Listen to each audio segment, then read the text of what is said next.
네, 이제 계속해서 출애굽기 말씀 저희 함께 읽겠습니다. 이제 지난주에는 출애굽기 21장을 봤었는데 그 부분을 보면서 생각해 봤던 것은 이제 종에 관한 것과 이제 폭행에 관한 법을 함께 보았습니다. 그러니까 이제 그 가운데서 우리는 하나님께서는 율법을 주심으로써 그 궁극적인 목적은 약한 자를 보호하시고 이제 정의가 모든 사람에게 공평하게 주어질 수 있도록, 그러니까 이제 세상이 따라갔던 어떤 약육강식의 법칙보다는 정의로운 삶을 이스라엘 공동체가 살 수 있도록 그러한 이제 법을 주시는 것을 보았습니다. 이제 오늘 읽는 말씀은 이제 다양한 배상에 관한 법과 이제 좀 도덕적인 법들을 다루고 있는데, 바로 제가 1절 다시 한번 읽겠습니다. 사람이 소나 양을 도둑질하여 잡거나 팔면 그는 소 한 마리에 소 5마리로 갚고 양 한 마리에 양 4마리로 갚을지니라.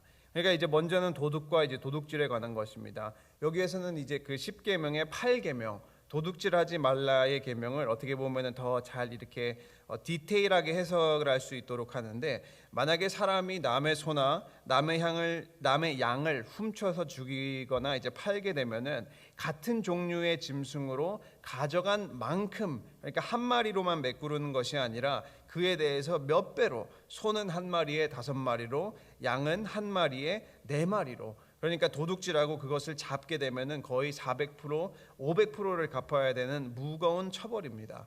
이 처벌이 무거운 이유는 이때 이제 농경사회 당시에 가축은 직접적인 재산과도 연관이 되어 있었고, 가축을 통해서 생계를 유지하는 수단으로 또 사용을 했고, 그리고 또 이제 오늘날 사람들이 그 애완견을 가족같이 이제 패밀리처럼 여기는 것처럼 가축도, 특히나 이제 소나 양의 경우는 가족의 일원으로 여겨질 만큼 굉장히 중요했다는 것입니다. 그러한 맥락에서 도둑질을 한다는 것이 엄청나게 이제 무거운 처벌이 주어진 것입니다. 이제 우리가 십계명을 전에 볼 때 함께 생각을 해본 것처럼 이 소도둑, 그러니까 남의 것을 도둑질한다는 것에 이제 2가지 어떻게 보면은 결과가 있는데, 첫 번째로는 그 도둑질을 함으로써 하나님과의 관계가 타격을 입고, 두 번째로는 사람과의 관계가 타격을 입습니다. 그렇게 심한 것입니다. 첫 번째로 하나님과의 관계가 타격을 입는다고 말하는 것은 결국에 도둑질의 궁극적인 어떤 정신이라고 표현을 하자면은 하나님으로 만족하지 않는다는 것을 말합니다. 왜냐하면 성경에서는 항상 이제 사람은 하나님의 영광을 위해서 사용이 될 사유재산을 가지고 있을 권리를 말합니다. 그러니까 절대로 무언가를 이제 소유하고 있는다는 것 자체로는 잘못이 없다는 것을 성경이 말하고 있습니다. 그러나 이제 어떻게 사용하느냐에 따라서 좀 달라지죠. 그런데 이제 어떠한 사람이 남의 재물을 보고 그 재물에 대한 탐욕이 생겨서 그것을 가져가게 되면은 하나님께서 하나님의 주권 안에 우리의 삶에 정하신 것, 그러니까 다른 성경이 표현하는 것을 빌리면은 하나님께서 우리의 삶에 정하신 연대와 거주의 경계를 넘어가려고 하는 행동이 된다는 것입니다. 그러니까 원래 하나님께서 우리 모든 성도님들에게 원하시는 것은 하나님의 계획 안에 모든 사람과 모든 사람의 환경과 처지를 다 다르게 만드셨기 때문에 어떠한 상황에도, 부하든지 아니든지, 상황이 좋든지 나쁘든지, 건강하지 아니하든지 하나님으로 만족하고 삶의 모습을 통해서 하나님께 영광을 돌리고, 또 만약에 내가 어떠한 것을 가지고 있으면은 부족한 사람을 돕고 채우면서 함께 도우면서 사는 것이 하나님께서 성도에게 원하시는 것이라는 것입니다.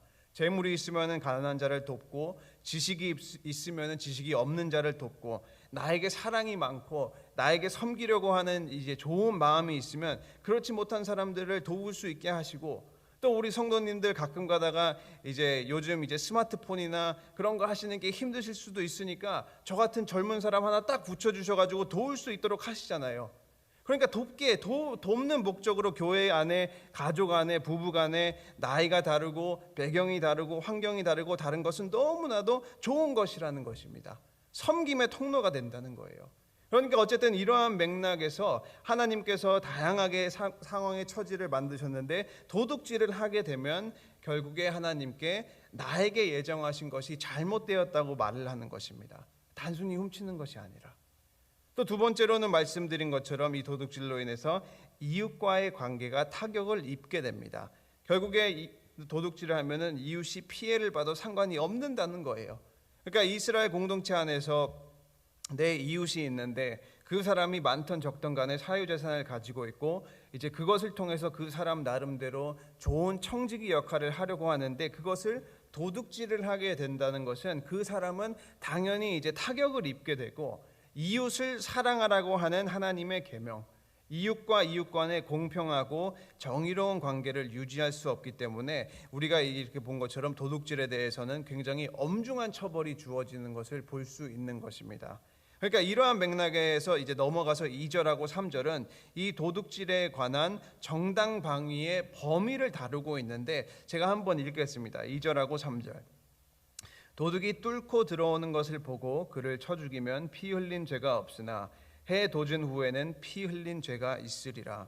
도둑은 반드시 배상할 것이나 배상할 것이 없으면 그 몸을 팔아 그 도둑질한 것을 배상할 것이요. 그러니까 이제 도둑이 집을 뚫고 들어오는 경우, 그러니까 이스라엘은 이때 아직 정해진 거주지가 없고 천막을, 그러니까 텐트를 치면서 이동하면서 살았으니까 이제 뚫고라는 단어가 나오는 것입니다. 그러니까 이제 밤에 도둑이 천막 이제 한 편을 찢어가지고 이제 뚫고 들어올 때 주인이 그것을 알고 목숨의 위협을 받아서 도둑을 제압을 하게 되면은 죄가 없으나 반대로 만약에 해가 뜬 낮에 도둑이 들어왔어요. 그런데 이제 방어를 하기 위해서 도둑을 살인을 하게 되면은 오히려 반대로 집주인이 이제 살인죄를 범한 것으로 규정을 하고 있습니다. 그러니까 밤에는 잘 보이지 않고 도둑이 흉기를 가지고 있는지 어떠한 상황인지를 어떠한 위험한 상황인지를 모르니까 괜찮은데 어쩔 수 없는 상황에 이제 정당방위로 도둑을 제압하는 것은 허용이 되지만 그러나 낮이고 주변이 밝을 때에는 이웃의 도움이나 또 다른 방법으로 도둑을 제압하거나 내쫓을 수도 있기 때문에 그 경우에는 살인이 절대로 허용되지 않는다는 것입니다. 그러니까 이 2절하고 3절에서 나오는 이 말하는 것은 정당으로 방어하는 것은 괜찮은 거예요. It's okay. 그러나 정당이 아닌 과잉으로 필요 이상으로 지나치게 방어나 처벌을 하는 것은 안 된다는 것입니다. 그러니까 이러한 사실은 이제 우리가 4절을 봐도 이제 확인을 할 수 있는 게 4절에 이렇게 되어 있습니다. 도둑질한 것이 살아 그의 손에 있으면 소나 낙이나 양을 막론하고 갑절을 배상할지니라. 만약에 소가 또 양이 이제 죽었으면은 4배, 5배. 그런데 소가 살아 있으면은 소나 낙이나 양이 이제 살아 있으면은 그냥 2배만 배상하면 된다는 거예요. 이제 이곳의 경우 똑같은 소도둑이 소를 훔쳤지만 소를 바로 팔거나 죽이지 않고 살려뒀다면 그냥 2배만 이제 배상을 하면 된다는 것입니다. 이게 염두하는 것이 무엇이냐면은 아직 살아 있다는 것, 살려뒀다는 것은 도둑질을 한 지 얼마 되지 않았고, 그렇죠?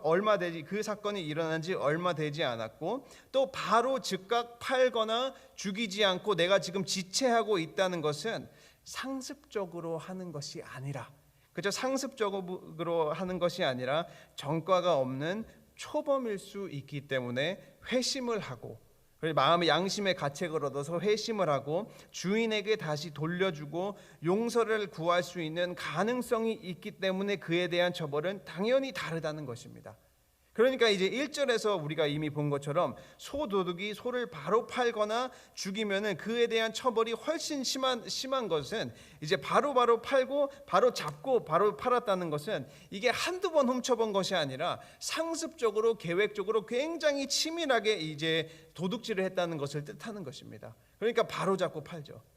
어찌됐든 간에 이 부분에서 우리가 생각을 해볼 수 있는 것은 하나님께서는 착한 사람이든지 악한 사람이든지 상관없이 모든 사람 자체는 중요하게 여기시고 비록 잘못을 했을지라도 그에 알맞는 처벌, 너무 과하지 않는, 지나치지 않는 그에 알맞는 처벌을 받도록 하시는 것입니다. 그러니까 우리도 마찬가지로 이러한 정신을 받아서 서로를 존중하고 서로를 존중하게 여기는 것뿐만이 아니라 서로가 가진 것도 마찬가지로 존중하고 중요하게 여겨야 한다는 것입니다. 이 말씀을 가지고 우리가 고민해 볼 수 있는 것은 우리 성도님들은 혹시 서로의 관계에 있어서 성도와 성도의 관계에 있어서 다른 성도님들을 존중하고 계신가요? 혹시 이제 남이랑 나의 상황과 형편이나 또는 나이나 또 지위가 다르다고 해서 다른 사람에게 불공평한 요구를 하고 계시지는 않으신가요?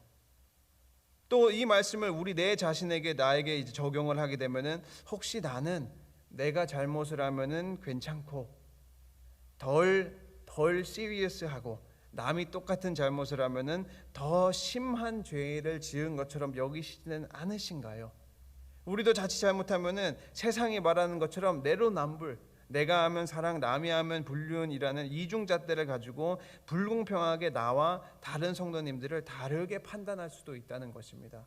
그러나 하나님께서는 오늘 말씀을 통해서는 공평하게, 비록 잘못을 했을지라도 그에 알맞는 처벌, 그것을 지나치게 불공평하게 낮에 죽임으로써 처벌을 하는 것이 아니라 낮에 알맞는 처벌을 받게 하시는 것입니다. 그러니까 오늘 말씀을 통해서 우리 귀한 친구교회 성도님들도 항상 모든 이에게, 그렇죠, 심지어 자기 자신에게도 공평하신 성도님들이 되셔가지고 하나님과의 건강한 관계를 유지하시기를 주님의 이름으로 축원합니다. 이제 넘어가서 7절부터는 위탁에 관한 부분입니다. 이제 물건을 이웃에게 맡겼는데 그것이 만약에 도둑질을 당했을 때는 어떻게 해야 하나라는 경우를 다루고 있는데, 먼저 7절하고 8절을 읽겠습니다. 사람이 돈이나 물품을 이웃에게 맡겨 지키게 하였다가 그 이웃 집에서 도둑을 맞았는데 그 도둑이 잡히면 갑절을 배상할 것이요, 도둑이 잡히지 아니하면 그 집 주인이 재판장 앞에 가서 자기가 그 이웃의 물품에 손댄 여부를 조사를 받을 것이며. 그러니까 이제 근동사회에는 개인의 재산을 이웃에게 보관을 이제 부탁을 하는 경우가 굉장히 많았습니다. 이제 물건을 맡기기도 하고 혼자의 힘으로 많은 이제 가축을 관리할 수 없는 경우에는 이제 자주 타인에게 관리를 위탁하기도 했습니다. 그러니까 이제 그리고 이 경우에는 재산을 위탁받은 사람은 그것을 잘 보관해야 하는 책임도 함께 있었고요. 그러나 이제 만약에 내가 내 이웃에게 물건을 맡겼는데 그 위탁받은 물건이 일방적으로 도둑질을 당했고 그리고 그 다음에 도둑이 잡히게 되면은 뭐 그거는 이제 쉬운 거죠. 배상의 책임은 당연히 도둑에게 있는 것이 당연한 것입니다. 그러나 이제 이러한 경우도 있지 않습니까? 만약에 내가 물건을 이웃에게 맡겼는데 그 집에 도둑이 들었어요. 그 집에 도둑이 들어서 물건은 없어졌는데 시간이 지나도 범인이 나오지 않는 거예요. 만약에 범인이 나오지 않고 범인을 못 찾으면은 물건을 잃은 그 주인은 누구를 의심하겠습니까? 당연히 이웃을 의심합니다. 먼저 이웃을 의심하잖아요. 그런데 그 이웃은 자신이 안 훔쳤다고 해요. 물건은 잃어버렸고 도둑도 못 찾았는데 그 주인은 결백하다고 합니다. 그렇게 되면은 굉장히 애매한 상황이 생기지 않습니까?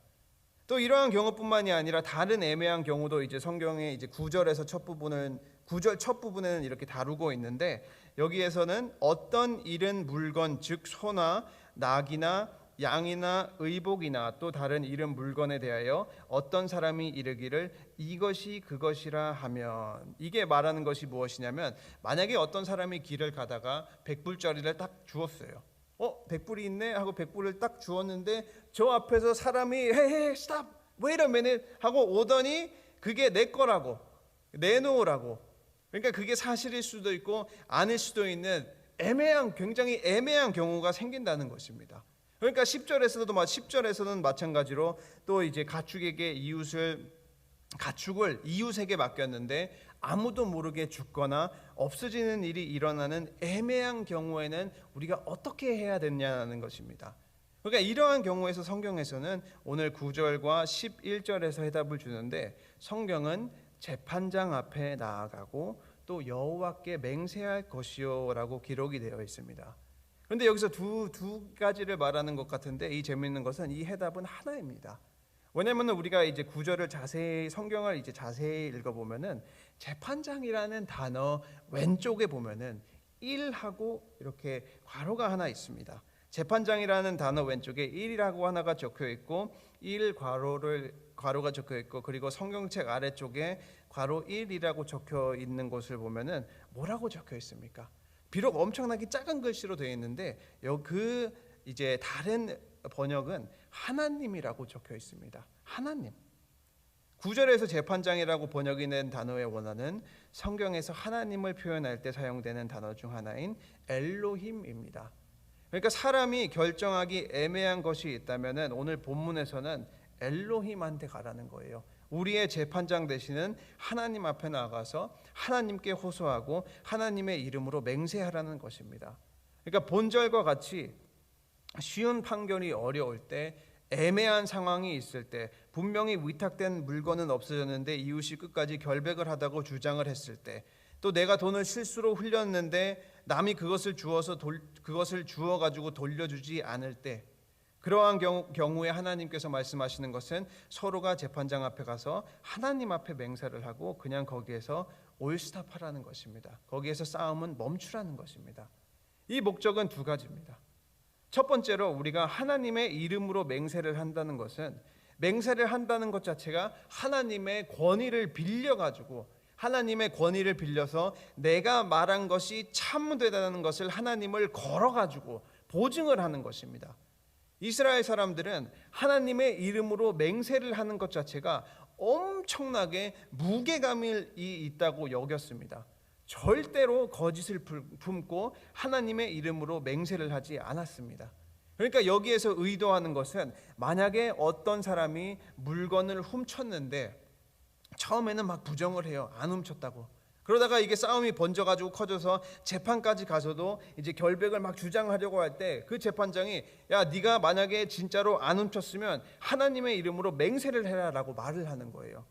그런데 훔친 사람이 하나님을 믿고 비록 훔쳤지만, 일시적으로 그 잘못해가지고 훔쳤지만 하나님의 이름으로 맹세하는 것의 어떤 이제 무게감을 아니까 마음의 어떤 양심의 가책을 얻어가지고 맹세를 하지 않고 잘못을 인정하게 된다는 것을 염두하고 있는 것입니다.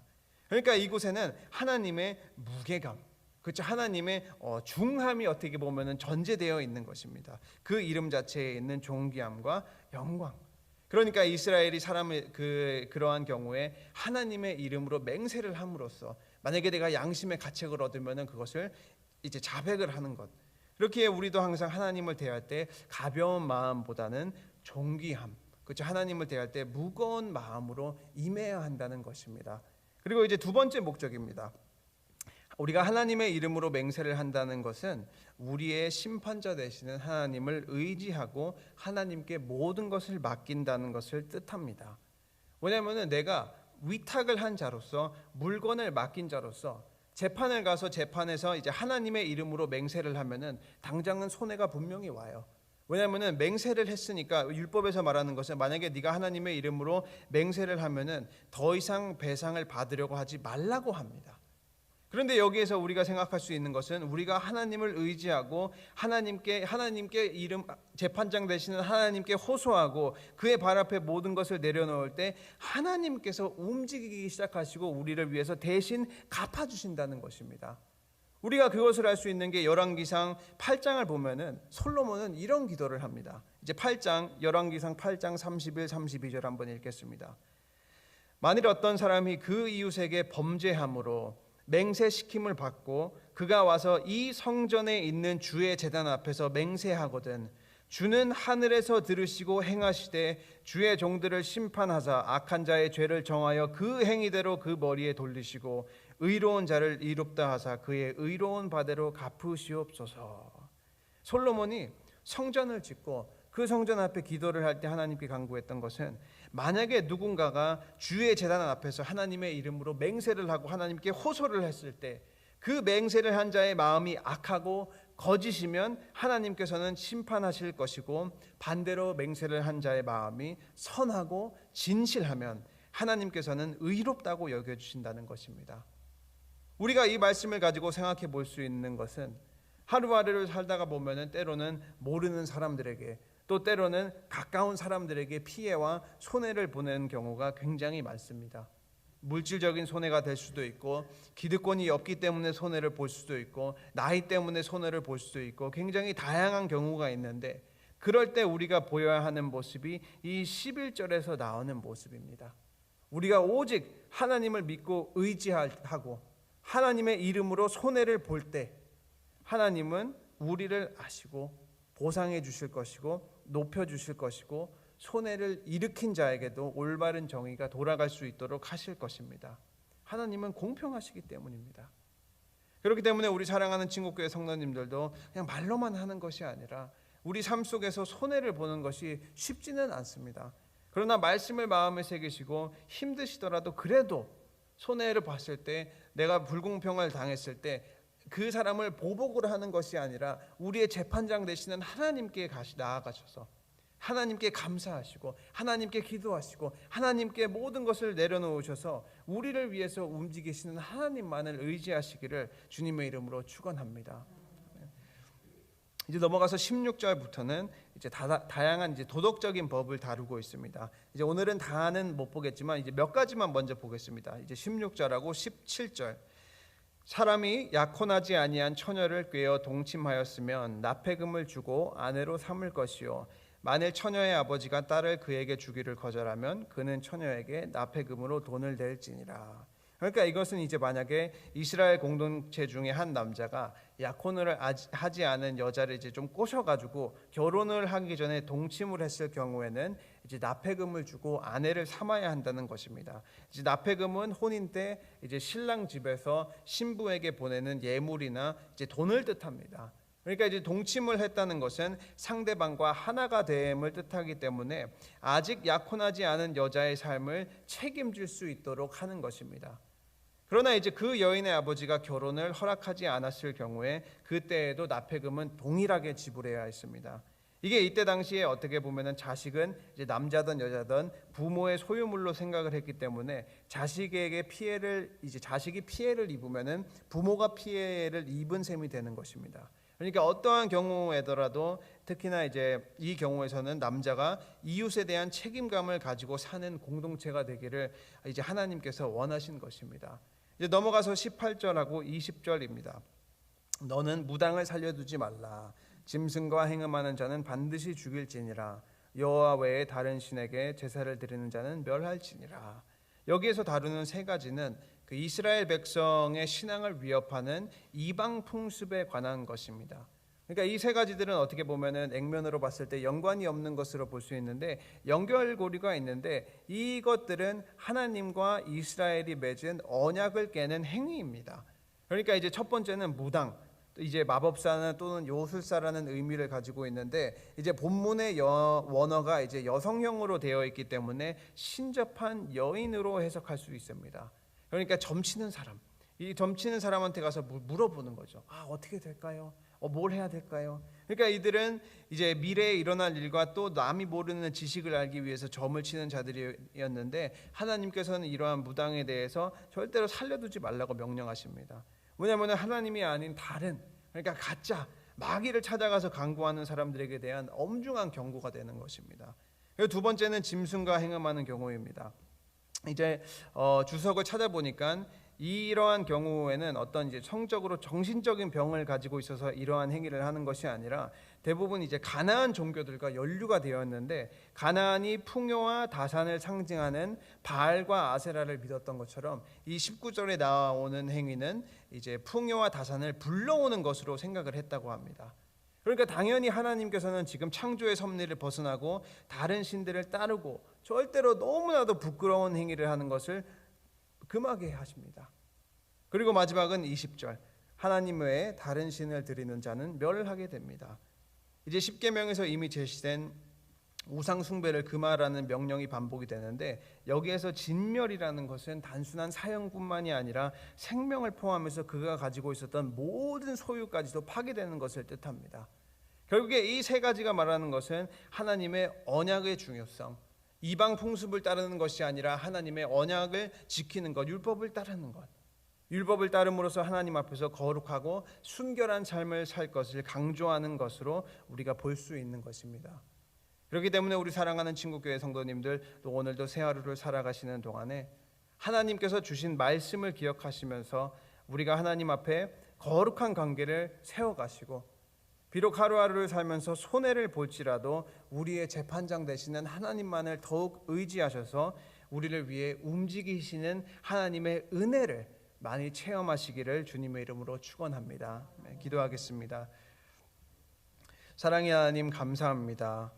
주님, 오늘 귀한 말씀을 통해서 우리가 간구하는 것은 우리가 어떠한 일이 있을 때라도 항상 하나님께 나아가는 귀한 성도님들이 될 수 있도록 하여 주시옵소서. 주님, 기쁜 일이 있을 때 하나님께 나아가 감사와 예배로 영광을 돌리고, 또 주님, 슬픈 일이 있을 때 하나님께 나아가 하나님께 호소하며 하나님을 더욱 의지하며, 또 우리가 삶을 살면서 불공평을 당할 때에도 하나님께 나아가 우리의 심판자 되시는 하나님께 호소할 수 있도록 도와주시옵소서. 우리의 삶의 매 순간순간이 하나님과 함께하는, 하나님으로 인해서 인도함을 받는 귀한 친구교회 성도님들이 될 수 있도록 하여 주시옵소서. 주님, 특별히 기도하는 것은 교회에 몸이 편찮으신 환우들, 또 특별히 이창근 집사님을 위해서 기도합니다. 우리 모든 성도님들이 한 마음 한 뜻으로 간구하며 기도할 때 속히 회복될 수 있도록 하여 주시옵소서. 주님, 이제 남은 시간 우리 성도님들 기도하실 때 우리 성도님들 가지고 계신 기도 제목 다 하나도 땅에 떨어지지 아니하고 믿음 안에서 이루어질 수 있도록 하여 주시옵소서. 주님, 오늘도 새로운 하루를 하나님의 은혜 가운데 인도하여 주시고 또 성령님께서 친히 인도하여 주실 것을 감사드리며 예수님 이름으로 기도드렸습니다. 아멘.